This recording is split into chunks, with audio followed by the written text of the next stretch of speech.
Hi friends, welcome to my channel DGS vlogs. అందరూ ఇలా ఉన్నారు. నేనైతే బాగున్నాను, మీరు కూడా బాగుండాలి అని కోరుకుంటూ మరొక వీడియోతో మీ ముందుకైతే వచ్చేసాను. వీడియో ఎక్కడ స్కిప్ చేయకుండా ఎండ్ వరకు చూడండి ఫ్రెండ్స్. అలాగే ఈ వీడియో చూసే ముందు చిన్న లైక్ ఇచ్చి అయితే చూడండి. మీరు ఇచ్చే లైక్ వలన నా వీడియో మరి కొంతమందికి రీచ్ అయ్యే అవకాశం అయితే ఉంటుంది. లైక్తో పాటు హైప్ కూడా ఇచ్చేయండి. మరి లేట్ ఎందుకు, వీడియోలోకి అయితే వెళ్ళిపోదామా? ఏంటి వీడియో స్టార్టింగ్‌లో ఈ డెకరేషన్ ఇదంతా చూడడానికి బర్త్‌డే డెకరేషన్‌లా ఉంది. కానీ కొంచెం డిఫరెంట్‌గా ఉందనుకుంటున్నారా? అంగన్వాడీ వాళ్ళది ఏదో ఫంక్షన్ అంటండి. సో, మా ఇంటి పక్కనే అంగన్వాడీ కేంద్రం అయితే ఉంది కదా! వాళ్ళది మీటింగ్ ఏదోనంట. సో, ఈ ఒక్క స్టేజ్ మీద ఈరోజు ఎన్ని ఫంక్షన్స్ చేశారనుకుంటున్నారు? చిన్న పిల్లలకి అన్నం ముట్టించారు. నామకరణ చేశారు. అక్షరాభ్యాసం చేశారు. నెక్స్ట్ ప్రెగ్నెన్సీ వాళ్ళకి సీమంతం కూడా చేశారండి. ఒక్క రోజులో ఇన్ని ఫంక్షన్‌లయితే చేసేశారు. సో, దానికోసం అనేసి మార్నింగే మా వీధిలో ఇలా టెంట్ వేసి, బెలూన్స్ కట్టి, మామిడి తోరణాలు కట్టి చేస్తుంటే, ఏంటసలు ఇక్కడ ఏం జరుగుతుంది అని నేనైతే చూడ్డానికొచ్చానండి. అప్పుడు ఆ అంగన్వాడీ మేడం చెప్పారన్నమాట. ఈరోజు ఇక్కడ ఇన్ని ప్రోగ్రామ్స్ ఇన్ని అయితే జరగబోతున్నాయి. ఈ వీధిలో వాళ్ళందరినీ కూడా పిలుస్తాము. మీరందరూ కూడా రండి అని అయితే చెప్పారు. యాక్చువల్లీ అంగన్వాడీ కేంద్రంలో ఉన్న పిల్లలు, పేరెంట్స్ వరకుని ఇక్కడికైతే రావాలండి. సో, మమ్మల్ని అందరిని ఎందుకు పిలిచారంటే అందరూ రారు కాబట్టి, ఇంకా వీధిలో వాళ్ళందరూ వస్తే వాళ్ళకి చూపించుకోవడానికి ఇంతమంది పేరెంట్స్ అయితే వచ్చారని చెప్పుకోవడం కోసం. ఇక్కడైతే ఇలా టేబుల్స్ వేసి ఇంకా పిల్లలు ఆడుకునే ఆట వస్తువులు, నెక్స్ట్ కొన్ని ప్రాజెక్ట్ వర్క్స్ లాంటివి ఇక్కడ ఆయమ్మలు అయితే చేస్తారండి. అవన్నీ అక్కడ పెట్టారు. పిల్లలు ఆడే గేమ్స్ ఆడుకునేవి ఇవన్నీ కూడా ఇక్కడైతే ఇలా సెట్ చేశారు. నెక్స్ట్ ఇంకా వాళ్ళ దగ్గర ఉన్నవన్నీ తెచ్చి పెట్టారన్నమాటండి. వాటితో పిల్లలు ఆడుకునేది తక్కువ. ఈళ్ళు ఎప్పుడు కూడా ఈ కవర్ ప్యాకింగ్స్ అన్నవి ఓపెన్ చేయరండి. ఇలాగే పెట్టి చెడతారు. ఏవో 2 బొమ్మలు ఇస్తారు. ఆ పిల్లలు వాటిలతోటి ఆడుకుంటారు. అంగన్వాడీలో కూడా మరీ ఎక్కువ మంది పిల్లలైతే ఉండరండి. నలుగురు, ఐదుగురు ఉంటారంతే లెక్కగా. కానీ ఈ గుడ్లు, బాలామృతం పిండి, పాల ప్యాకెట్స్ ఇవన్నీ తీసుకోవడానికి చాలామందొస్తారు. కానీ పిల్లలనైతే పంపియరండి. పంపించినప్పటికి కూడా ఏడుస్తూ ఉంటారు పిల్లలు. ఇంకా ప్రెగ్నెన్సీగా ఉన్న వాళ్ళకి అన్నీ ఇస్తారు కదా! చూడండి ఇక్కడ పల్లి అచ్చు, నెక్స్ట్ ఎండు ఖర్జూరం, గుడ్లు, పాల ప్యాకెట్లు, పప్పులు ఇంకా అన్నీ ఇస్తున్నారండి. ఇంతకుముందు అంటే ఇలాంటివి ఏమీ ఉండేవి కాదు. ఇప్పుడు గవర్నమెంట్ వాళ్ళు ప్రెగ్నెన్సీగా ఉన్న వాళ్ళకి, పిల్లలకి 5 సంవత్సరం వచ్చే వరకు కూడా చాలా ఫుడ్ అయితే ఇస్తున్నారండి. అన్నీ కూడా మంచి క్వాలిటీ ఫుడ్ అయితే ఇస్తున్నారు. ఆ ఎగ్స్ మీద కూడా చూసారా వాళ్ళ ముద్ర అయితే వేశారు. అవి బయట ఎక్కడ అమ్మడానికి కుదరకుండా. అలానే ఈ అంగన్వాడీ వాళ్ళు కూడా ఆయమ్మలు వీళ్ళు తీసుకోవడానికి వీలు లేకుండా ఎవరు అయితే నేమ్స్ ఉంటాయో ఇలా చిన్నపిల్లల పేరెంట్స్‌వి, నెక్స్ట్ ఇలా ప్రెగ్నెన్సీగా ఉన్న వాళ్ళకి చెందేలాగా అయితే చాలా బాగా ఇస్తున్నారండి ఇప్పుడు. ఇంతకుముందయితే అలా ఎక్కడో ఊళ్ళో ఒక అంగన్వాడీ ఉన్నప్పటికీ కూడా ఇంతగా ఏమి ఇచ్చేవారు కాదు. అందరూ ఇంట్రెస్ట్‌గా రాయిపించుకునేవారు కూడా కాదండి. ఏముందిలే ఆ గుడ్లు అవి తెచ్చుకోవాలి అన్నట్టుగా అనుకునేవారు. కానీ ఇప్పుడు అలా కాదండి. ప్రతి ఒక్కరు కూడా ఎక్కడ అంగన్వాడీ కేంద్రం ఉందో అని తెలుసుకు మరీ వెళ్ళి ఇలా ప్రెగ్నెన్సీ అయినా, పిల్లలు పుట్టిన తర్వాతైనా రాయిపించుకుంటున్నారండి. ఎవ్వరు కూడా ఏది వదులుకోకూడదు అనుకుంటున్నారన్నమాట. ఆ పాల ప్యాకెట్స్ వాళ్ళకి యూజ్ అవ్వకపోయినా ఎదుటి వాళ్ళకి ఇవ్వటం, ఆ బాలామృతం పిండి పిల్లలకి పెట్టకపోయినా వాళ్ళేదో అట్లేసుకు తినటం, లేకుంటే ఎవరికైనా ఇవ్వటం అలా చేస్తున్నారు. కానీ ఏది వదులుకోవటం లేదు గవర్నమెంట్ నుంచి వచ్చేది. ఇంతకు ముందైతే ఇంత ఇంట్రెస్ట్‌గా ఎవరు తెచ్చుకునేవారు కాదు. ఇలా ఇన్ని అంగన్వాడీ కేంద్రాలు కూడా ఉండేవి కాదు. ఊళ్ళో ఒకటో రెండో ఉండేవి నాకు తెలిసి. మా అబ్బాయి చిన్నప్పుడైతే ఎప్పుడూ ఇలా అంగన్వాడీ నుంచి ఇలాంటివి ఏమి తెచ్చుకున్నది నాకు తెలీదసల. మా చెల్లిగారు చిన్నబ్బాయి టైంలో ఎగ్స్ ఇచ్చేవారు అనుకుంటానండి. అది కూడా ఎప్పుడో అమావాస్యకో పుణ్యానికో అన్నట్టుగా. ఇలా నెల ఇంత బాగా అయితే ఎప్పుడూ మేమేం తెచ్చుకోలేదు. ఈ మధ్య కాలంలోనేనండి ఇంక ఇలా ప్రెగ్నెన్సీగా ఉన్న వాళ్ళకి, చిన్నపిల్లలకి అయితే చాలా మంచి ఫుడ్ ఇస్తున్నారు గవర్నమెంట్ వాళ్ళు. ప్రతి ఒక్కరు వెళ్ళి కూడా తీసుకుంటున్నారండి. ఇంతకు ముందులా కాదు. సో, ఇక్కడ మీటింగ్ అయితే స్టార్ట్ అయిపోయిందండి. ముందుగా ఇక్కడ సీమంతాలు అయితే జరుగుతున్నాయి. మమ్మల్ని అయితే పిలిచారు కానీ ఇంక అమ్మకేమో కుదరక వెళ్ళలేదు. నాకేమో వెళ్ళాలనుకున్నాను కానీ వీడియో కోసమైనా డేట్ వచ్చింది. ఇంక వెళ్ళి కలపటం ఎందుకులే అనుకున్నాను. అందుకే వెళ్ళలేదు. కానీ 2 టైమ్స్ కౌరంపారు. పర్లేదు రండి, ఏమీ ఉండదు. ఇక్కడ పూజలు లాంటివి ఏం కాదు కదా, నార్మల్‌గానే కదా అనేసి నాకు అనిపించింది. ఎళ్లి వీడియో అయితే షూట్ చేద్దాం అనేసి. కానీ ఎందుకు మన కోసం వెళ్ళి అలా కలిపి పాపం కదా! నేను ఇంట్లోనే చాలా దూరంగా ఉంటానండి. ఏం ముట్టుకోను. అటువంటిది అంతమంది మధ్యలోకి వెళ్ళి వీడియో కోసం అనేసి వాళ్ళందరినీ ముట్టుకొని కలపటం తప్పు కదా! అందుకే వెళ్ళలేదు. నేను ఇంట్లోనే చాలా దూరంగా ఉంటాను. కొంచెం మా అమ్మ వాళ్ళ ఇంట్లో ఏంటంటే ఇరుగ్గిరుగ్గా ఉండటం, అందరం అక్కడికక్కడ తిరుగుతూ ఉంటే ఏ చేతులు తగిలేస్తాయో లేకపోతే ఏ క్లాత్ తగిలేస్తా అన్నట్టుగా నేను ఎక్కువ ఎక్కువ వరకు బయట మెట్ల మీద కూర్చుంటానండి. ఇంట్లో ఉండేది కూడా తక్కువ ఆ 3 డేస్ కూడాని. సో, వెళ్ళానంటే ఇంకా రూమ్‌లోకి వెళ్ళిపోయి ఓ పక్కన పడుకొని ఉంటాను. లేకుంటే బయటకొచ్చేసి మెట్ల మీద కూర్చుంటే మా వీధిలో ఇంకా సందడి ఎవరికోళ్ళు ఉంటారు కదా! అలా టైం పాస్ అయిపోద్ది. సో, ఇక్కడొచ్చేసి ముంజలైతే తీసుకొచ్చారండి. అవైతే అందరూ తినేవాళ్ళమే కానీ, ఈ పొట్టు తీసుకోవడానికి ఎవరికీ వంగదు. ఇంక సర్లే నేను ఖాళీగానే ఉన్నాను కదా!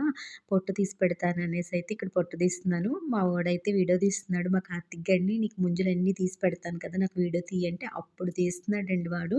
సో, ఈ ముంజల కాస్ట్ ఏంటండి బాబు సంవత్సరం తెగ పెరిగిపోతుంది. ఈ సంవత్సరం డజన్ ముంజలొచ్చేసి ₹100 అయితే చెప్పారండి. అయ్య బాబోయ్! అనిపించింది నాకు. ఇంతకుముందయితే 40, 50 తప్పితే 60 ఉండేది. ఒకేసారి 100 చేశారు. వాళ్ళు ఎలా మాట్లాడుతున్నారైతే ఇష్టమైతే తీసుకోండి లేకపోతే లేదన్నట్టు చెప్తున్నారు. ఇంతకుముందు అంటే మా చిన్నతనంలో ముంజలంటే ముంజలండి. కనువు తీర ఎన్ని తినేవాళ్ళమో ఇంట్లో తిట్టేవారు. కడుపు నొప్పి వచ్చేస్తది తెగ తింటున్నారని. అన్ని ముంజికాయలైతే తెచ్చి పడేసేవారు. ఇప్పుడు అసలు తాడి చెట్టు ఎక్కి తీసేవాళ్ళు లేరు. అలా తెచ్చేవాళ్ళు కూడా ఎవరు లేరండి. మనం బయటికెళ్ళినప్పుడు కొనుక్కోవటమే. సో, అన్నీ కూడా ఒప్పుడు చేసేసాను. ఇంకా చాలా తొక్కలుండిపోయాయి. ఇంకా అవన్నీ తీస్తే నాకు గోరు నొప్పొస్తుంది అన్నట్టుగా ఏదో తీసేసానండి. అలా తొక్కతో తిన్నా బావుంటదిలే అని చెప్పేసాను మా కార్తీక్‌కి. దానిపైన అంతా పంచదార అయితే చల్లేసింది అమ్మ. ఇంకా పంచదార అయితే చల్లి కలిపిచ్చేసిందండి. ఇలా ముంజల పైన పంచదార చల్లుకు తింటే టేస్ట్‌గా ఉంటదోనండి. చిన్నప్పుడు మేము స్కూల్ నుంచి వచ్చేసరికి అమ్మ అయితే ముంజికాయలన్నింటిలో ఉంచి ఆ గుంజి తీసి అందులో పంచదార వేసి కలిపి చెట్టేది. అందులోంచి ఇంకా పంచదార వేయటం వల్ల వాటర్ కింద వచ్చి ఆ వాటర్ తీయగా తాగితే భలే ఉండేదండి. సో, ఎప్పుడు అమ్మ అయితే అలాగే చేస్తది. సో, ఇంక ఈలోపు మా దేవి వచ్చిందండి. ఇంక మా దేవి వచ్చిన తర్వాత ఈరోజు కూడా అష్టాచమ్మాలు వద్దులే ఈ పులిమేక ఆడదాం అనుకున్నాము. కానీ పులిమేక మేము ఎప్పుడూ ఆడలేదండి. అది ఎలా ఆడాలో కూడా మాకు తెలీదు. కానీ ఇక్కడ ఆడే విధానం అంతా కూడా రాశారు కదా! అదైతే 1కి 2 సార్లు ఇద్దరం పెద్దేదో ఎగ్జామ్‌కి ప్రిపేర్ అవునట్టుగా చదివామండి. ఇంకా చాలా ఇంట్రెస్ట్‌గా అనిపించింది. సర్లే మనకు ఆట వచ్చేసింది కదా! ఆడదాం కదా! అనేసి అయితే స్టార్ట్ చేశాము. ఎలాగైతేనోనండి పులే నగ్గిందనుకోండి. కానీ చాలా కష్టము. కానీ చాలా ఇంట్రెస్ట్‌గా ఉంది గేమ్ అయితేని.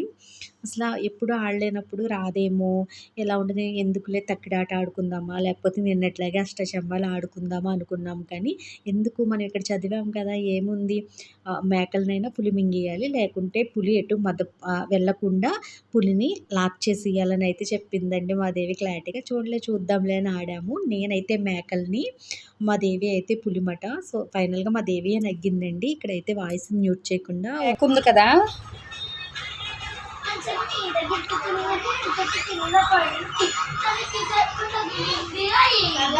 ఓయ్ వస్తారా శ్రీ ఫ్రెండ్స్ వచ్చారంటే వెళ్దామా?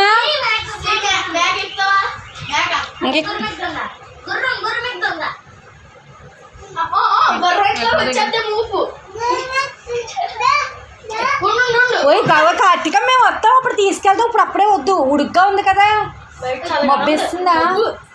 ఊరే కట్టే ఊరే నేను కట్టేటప్పుడే కట్టుకోరే ఆగు. కానీ మీరు సైకిల్ పాడేస్తారని భయం వేస్తుంది. చూడండి మేము 5 నిమిషాల్లో వచ్చేస్తాం. శ్రీని ఆ సైకిల్ ఇచ్చుకోకు. రూప ఉంది కదా ఈరోజు, రూప అయితే చూస్తుంది. చూడమ్మా మీ చెల్లి సైకిల్ ఎక్కేస్తున్నాడు, పడిపోతాడు. చెల్లే కదా అవుతుంది ప్రసన్న. కంగారు వచ్చేస్తుంది శ్రీకి. అయ్యయ్యో గోడ మీద వేసి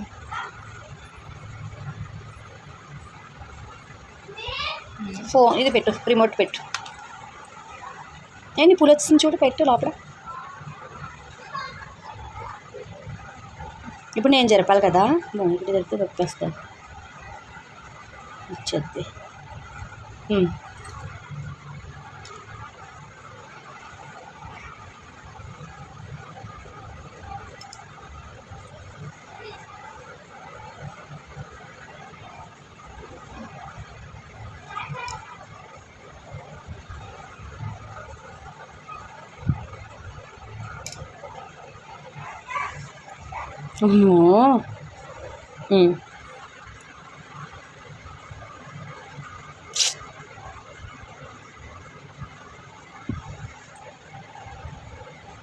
సారీ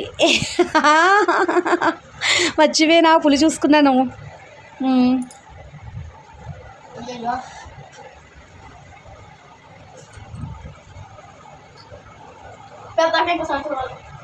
అదే నేను వచ్చి తడుగుడ్డు పెడతాను. అంటే డ్రాయర్ ఆరేమని చెప్పు. ఆరేసిందా? ఏంటి అక్కడ నేను ప్లేస్ ఇచ్చాను నీకు. అయ్యో మేకలు అన్నీ చచ్చిపోతున్నాయి. ఇంకో పులి మించి పులి దాటం ఏమి ఉండదు, మేకల మించే దాటాలి. అయిపోయింది ఆట.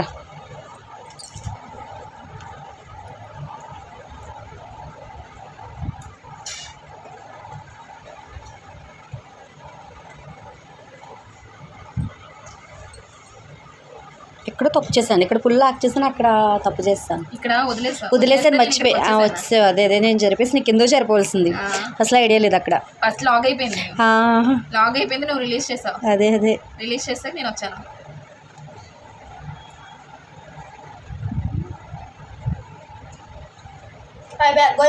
లేదు పులి పైకి వెళ్ళదు, కొండ ఎక్కడానికి అవ్వదు.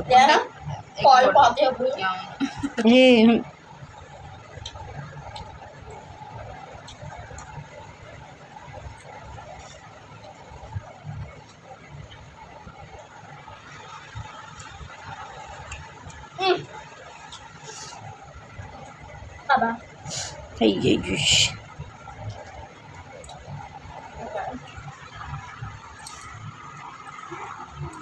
అంతే కదా, అయిపోయింది ఇంకా ఆట. ఎలా మప్పినా నువ్వు వేసేస్తావు. పులి నగ్గేసింది, మేకలన్నీ మింగేసింది, ఆట అయిపోయింది. బాగుంది కానీ ఆడితే బాగుంది అన్నట్ల కంట కదా. పులి మేక ఆడాము, చాలా బాగా అనిపించిందండి. కానీ నేనైతే మేకని ఓడిపోయాను. సో మేకలన్నీ కూడా పులిని చుట్టూతా ఉండి లాక్ చేయాలంట, ఏదో ఒక గడ్డలోంచి బయటకు రానివ్వకుండా. సో కొంచెం ఛాన్స్ ఇచ్చామంటే చాలు, ఇంకా పులి వచ్చి మేకల మేంచి దూకుద్దన్నమాట. దూకిందంటే ఇంకా మేక చనిపోయినట్టు. ఒక్క ఛాన్స్ దొరికిందంటే చాలండి, వరుసెట్టి మేకలన్నీ వేసేసింది. సో నేనైతే ఓడిపోయాను. కానీ ఇలాంటి గేమ్స్ అన్నీ కూడా పూర్వీకులు ఎలా కనిపెట్టారో కదండి, చాలా ఇంట్రెస్ట్గా ఉంటాయి. ఎత్తికి పై ఎత్తి వేసి ఎదుటి వాళ్ళని ఎలా ఓడించాలని ఆలోచిస్తూ భలే సరదాగా అనిపిస్తుందండి. ఇప్పుడు మనకి మొబైల్ ఆన్ చేస్తే చాలు 190 గేమ్స్ ఉంటాయి ఆడాలే కానీ మనగా ఆడుకోవటం తప్ప ఆన్లైన్లో కొన్ని ఆడుకునే గేమ్స్ ఉన్నప్పటికీ కూడా ఇలా ఆడుకున్నవి ఎక్కువ ఇంట్రెస్ట్గా ఉంటాయండి. గేమ్ అయ్యి బయటకు వచ్చి చూసేసరికి వర్షం అయితే స్టార్ట్ అయ్యిందండి. కొంచెం చినుకులు పడేటప్పుడే మా శ్రీబాబు వాళ్ళు అయితే వెళ్ళిపోయారు. మళ్ళీ పెద్ద వర్షం పడేలా ఉంది, ఇక్కడే బుక్ అయిపోతాం అన్నట్టుగా. సో ఇంకా వాళ్ళు వెళ్ళిన తర్వాత నేను కూడా మార్నింగ్ నుంచి ఏం వీడియో షూట్ చేయలేదు కదా అన్నట్టుగా, ఇంకా వర్షం పడుతుంది కదా భలేగా అనేసి ఇంక వీడియో అయితే షూట్ చేశానండి. ఇంకా అలా వీడియో షూట్ చేశాను. నాకు ఒక ఆలోచన వచ్చింది. చిన్నప్పుడైతే చక్కగా ఇలా వర్షం పడుతుంటే బుక్లో పేజీలు చింపుకుని వాటితో పడవలు వేసేవాళ్ళం కదా. ఇప్పుడు కూడా చేద్దామనేసి, నాకు తోడు తోకుంది కదా మా చెల్లిగారు చిన్నోడు. నేను ఏదైనా ఇలా అనుకుంటే చాలండి, ఆడికి కొంచెం ఇంటిచ్చానంటే ఆడు రెచ్చిపోతాడు. అరే బుక్స్లో పేపర్లు తీసుకురా ఇలా చేద్దామన్నానా, వాడైతే వచ్చేసి పడవ చేయటం రాదట. నేనైతే చేస్తాను, నాకు జంట పడవలొచ్చు, నార్మల్ పడవచ్చు, కత్తి పడవచ్చు అని ఏవో కోతలు కోసి మొత్తం మీద నాకు వచ్చిన పడవలన్నీ చేశానండి. తర్వాత మా అమ్మ ఇద్దరిని తిట్టింది, మామూలుగా తిట్టలేదు.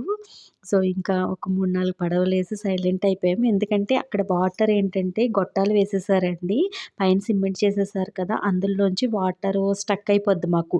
మొత్తం చూసారా, ఇక్కడ పైప్ దగ్గర నుంచి గుమ్మం వరకు మొత్తం చెరువైపోద్ది అన్నమాట. అది వర్షం ఆగిపోయినప్పటికీ కూడా త్వరగా వాటర్ అనేది లాక్కోదు, స్లోగా వెళ్తుంది అన్నమాట. ఎందుకంటే మేడ మీద నీళ్ళు, నెక్స్ట్ డ్రైనేజ్ వాటర్, ఇవన్నీ కూడా డ్రైనేజ్ లాక్కోవడానికి కష్టం అవుతుంది అన్నమాట అండి. సో దానివల్ల ఈ పేపర్లు పడవలు వేసాం కదా, ఇంకా మా అమ్మ వచ్చేసి అవన్నీ తీసి పాడేసి, బుద్ధి ఉందా లేదా, నువ్వు ఒక చిన్నపిల్లవా, ఆ చిన్నపిల్లోడు చేస్తే బుద్ధి చెప్పడం మానేసి వాడి చేత చేయిస్తున్నావు ఇవన్నీ.